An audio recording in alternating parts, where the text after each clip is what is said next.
ચૌબુલી ભાગ 5. સૌથી સાચું કોણ? તારા, જેણે પુરુષનો વેશ ધારણ કરીને અત્યારે વાર્તાકાર બની છે, એ બોલી, જેમ કાજળ વિના આંખ અધૂરી છે અને માથામાં ટીક્કી વિના કપાળ અધૂરું છે, એમ હોકાર વિના મારી વાર્તા અધૂરી છે. હવે મને હોકાર કોણ આપશે?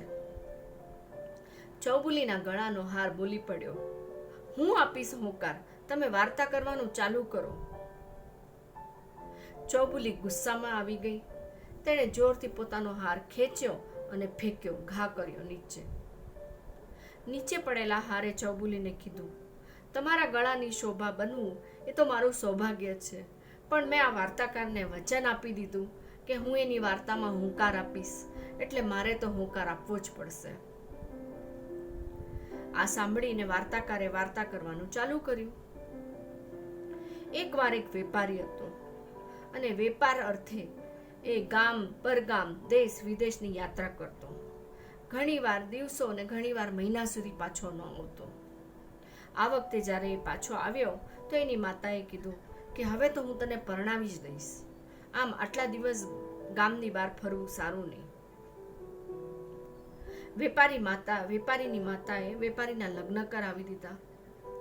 હજી તો ચોરીના 4 ફેરા સમાપ્ત થયા એટલામાં તો વેપારીનો જે ખજાનજી હતો એણે આવીને કાનમાં વેપારીને કીધું, એક બહુ સારા ધંધાનો મોકો હાથમાં આવ્યો છે, પણ એના માટે અબઘડી તમારે બહારગામ જવા નીકળવું પડશે.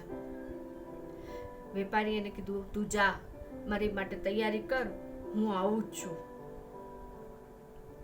વેપારીએ ઝટપટ લગ્ન પતાવ્યા અને શેઠાણીનો ગૃહ પ્રવેશ કરાવ્યો અને શેઠાણીને ઓરડામાં લઈ ગયા અને કીધું, મારા ધંધા માટે મારે આજે બહાર જવું પડશે, મને ખબર નથી કેટલા દિવસે હું પાછો ફરીશ. આ સાંભળીને શેઠાણી દુઃખી થઈ ગયા. એણે એમ કીધું કે શું આજે જ જવું જરૂરી છે? આજે તો આપણે પરણ્યા છીએ. વેપારીએ કીધું, ધંધાની વાત તો તને ન ખબર પડે, પૈસા કમાવાનો મોકો આવે ને ત્યારે વિચાર કરતા ન બેસાય. હું નીકળ્યો, એમ કહી અને ઘરની લક્ષ્મીને છોડી ને વેપારી બહાર લક્ષ્મી કમાવા નીકળી પડ્યો. ઘણા દિવસો ગયા, વેપારીના પાછા આવવાના કઈ સમાચાર નહોતા. શેઠાણી રોજ બારીએ ઊભા રહીને એની રાહ જુએ. હવે શેઠાણીની ઓરડામાં જે બારી હતી એ બારીની બરોબર સામે એક હવેલી હતી, એક ઠાકુરસાની હવેલી. હવે ઠાકુરસાની હવેલીની જે અગાસી હતી એ બરાબર શેઠાણીની બારીની સામે જ આવતી હતી. હવે એકવાર ઠાકુરસા અગાસીમાં ફરતા હતા અને એનું ધ્યાન સામે ઊભેલી શેઠાણી પર પડી. બેઉની નજરો મળી ને કંઈક થયું. હવે રોજ બંને ક્રમ બનાવી લીધો. અમુક સમયે શેઠાણી તૈયાર થઈને બારીએ ઊભા રહે અને ઠાકુરસા બરાબર અગાસીમાં ઊભા રહી અને શેઠાણીને તાકે. નજરો મળી ને પ્રેમ થઈ ગયો. ઠાકુરસાએ પોતાના ખાસ માણસોને બોલાવ્યા અને એક સંદેશો મોકલાવ્યો વિશ્વાસુ માણસથી કે આપણે મળીએ. હવે તમે એક કામ કરો, તમે મારા રંગમહેલમાં આવી જાઓ. શેઠાણીએ સંદેશો પાછો મોકલાવ્યો, ના, ઈ નહીં બને, હું તો આ હવેલીથી બહાર પગ પણ ન મૂકી શકું. હવે ઠાકુરસાના મનમાં ખલબલી થઈ ગઈ. એને થયું કંઈક તો રસ્તો કાઢવો જ પડશે. એટલે ઠાકુરસાએ એક બોગદું ખોદાવવાનું નક્કી કર્યું. એણે નક્કી કર્યું કે એના રંગમહેલથી એક બોગદું ખોદશે અને એ સીધું શેઠાણીના ઓરડામાં ખુલશે. એટલે શેઠાણી આરામથી આ બોગદા થ્રુ મારા રંગમહેલમાં આવી શકશે. એણે વિશ્વાસુ માણસોને મોકલ્યા અને બોગદું ખોલાવવા માટે એક માણસને રોકી લીધો. હવે આ બોગદું ખોદનારે બોગદું તો ખોદવાનું ચાલુ કર્યું, પણ રાત્રે જ્યારે ઘરે ગયો ત્યારે એનો એક ભાઈબંધ હતો કપાડ્યો, ચોર. એણે ભાઈબંધને કહી દીધું કે આ ઠાકુરસાએ મને બોગદું ખોદવાનું કામ આપ્યું છે મને ખબર નથી કે શું હશે. કપાડિયો બહુ ચતુર હતો. એ સમજી ગયો દાળમાં કઈ કાળું છે. કપાડિયાએ શું કર્યું, એણે પોતે પણ પોતાના ઘરથી એક બોગદું ખોદવાનું ચાલુ કર્યું અને એણે નક્કી કર્યું કે હવેથી જ્યારે પણ અગર શેઠાણી પેલા ઠાકુરસાને મળવા જશે તો વળતા આવશે ત્યારે હું બરાબર એનો રસ્તો રોકીશ અને એની પાસેથી બધું ધન અને ઘરેણાં ને બધું એઠાવીશ. આમ વિચારી કપાડિયાએ પણ પોતાનું બોગદું તૈયાર કરી દીધું. હવે થોડા દિવસમાં જેવું બોગદું તૈયાર થઈ ગયું કે ઠાકુર સાહેબ સંદેશો મોકલાવ્યો, બોગદું તૈયાર છે, તમારે જ્યારે આવવું હોય ત્યારે આવી જજો. શેઠાણીએ નક્કી કર્યું આજે જ હું જાઉં છું. શેઠાણી તૈયાર થયા અને બોગદામાંથી નીકળી સીધા પહોંચી ગયા ઠાકુરસાના રંગમહેલમાં. હવે ઠાકુરસા તે ઘડી આરામ ફરમાવતા હતા અને એમની જે દાસી હતી ને એ એના પગ દબાવતી હતી. શેઠાણીએ દાસીને ઈશારો કર્યો અને દાસી ચૂપચાપ નીકળી પડી. હવે દાસીની જગ્યાએ શેઠાણી ઠાકુરસાના પગ દબાવવા માંડ્યા. જોયા વગર જ ઠાકુરસાએ કીધું, દીકરી બસ હવે નહીં દાબ, જા તું તારે દીકરી, તું પણ આરામ કરી લે. શેઠાણીએ હાથ છોડી દીધા અને તરત જ ઠાકુરસાને પણ થયું કંઈક તો અજુગતું થયું છે. એણે પણ ઝપકીને આંખો ખોલી, જોયું તો સામે શેઠાણી. હવે ઠાકુરસા ભોઠા પડી ગયા.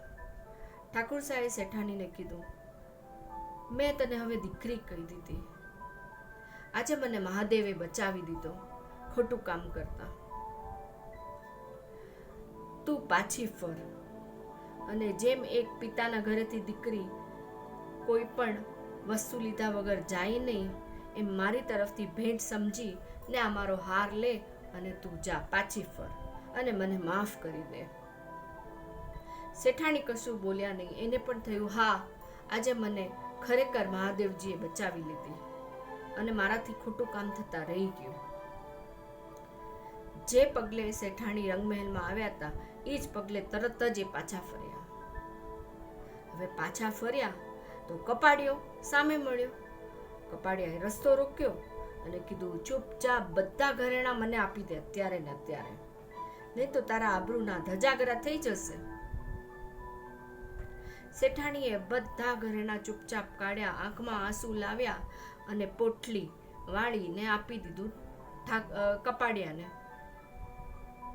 અને પછી કપાડિયાને કીધું, ભાઈ મારી વાત સાંભળ. અને એને જે ઘટના ઘટી હતી એ પૂરી કપાડિયાને કહી દીધી કે અમે તો બચી ગયા છે, અમે કોઈ ખોટું કામ કર્યું નથી. કપાડિયાના મનમાં પણ દયા આવી.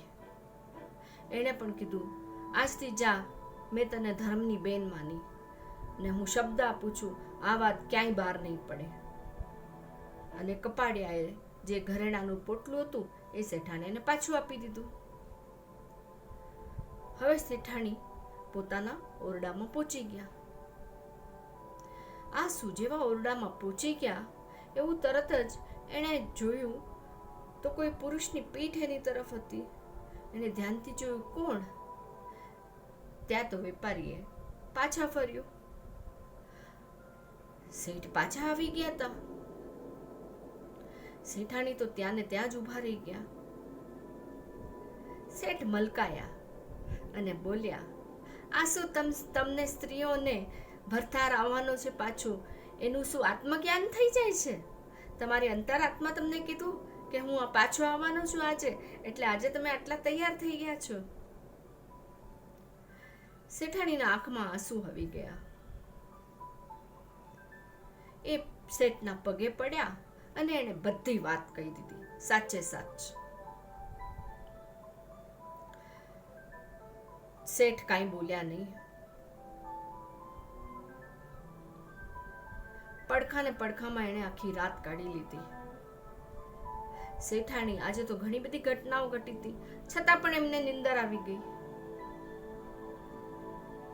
સવારે જ્યારે શેઠ ઉઠ્યા ત્યારે તેણે શેઠાણીનો હાથ હાથમાં લીધો અને કીધું, મેં તને માફ કરી, તું પણ મને માફ કરી દે. મને ખબર છે જેટલી આ વાતમાં તારી ભૂલ છે એટલી મારી ભૂલ પણ છે. મારે તને આ રીતે લગ્નની પહેલી રાત્રે છોડીને જવું ન જોતું હતું. ચાલ આપણે બધું પાછળનું ભૂલી જઈએ અને નવેસરથી જિંદગી ચાલુ કરીએ.